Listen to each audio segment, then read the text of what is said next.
ഇന്നലെ big boss ഹൗസിൽ ഒരു വലിയ വഴക്കുണ്ടായി. ആ വലിയ വഴക്കുണ്ടാവാനുണ്ടായ കാരണം തന്നെ രേണു സുധിയുടെ തലവേദനയാണ്.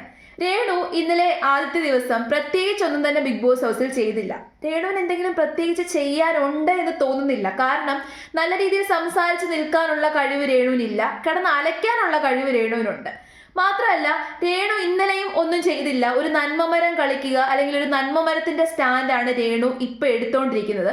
ആ സ്ട്രാറ്റജിയാണ് രേണു പ്രയോഗിക്കാൻ ഉദ്ദേശിച്ചേക്കുന്നത്. അതായത് പുറത്തുള്ള നെഗറ്റീവിനെ പോസിറ്റീവ് ആക്കാനാണ് രേണു ശ്രമിക്കുന്നത്.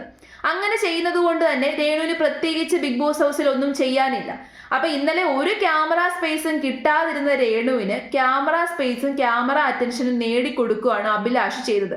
അഭിലാഷ് വെറും മണ്ടത്തരമായിട്ടുള്ള കാര്യങ്ങളാണ് കാണിക്കുന്നത്. അവന് ക്യാമറ സ്പേസിന് വേണ്ടിയിട്ട് വെറുതെ ഷോ കാണിക്കുകയാണ്. പക്ഷേ മറ്റുള്ളവർക്കാണ് ക്യാമറ സ്പേസ് കിട്ടുന്നത്. രേണുവിനെ മാക്സിമം അവിടെയുള്ള മത്സരാർത്ഥികൾ ചൊറിയാതിരിക്കുന്നതാണ് നല്ലത്. കാരണം രേണുവിന് ഓൾറെഡി നല്ല രീതിയിലുള്ള നെഗറ്റീവ് പുറത്ത് കിട്ടുന്നുണ്ട്.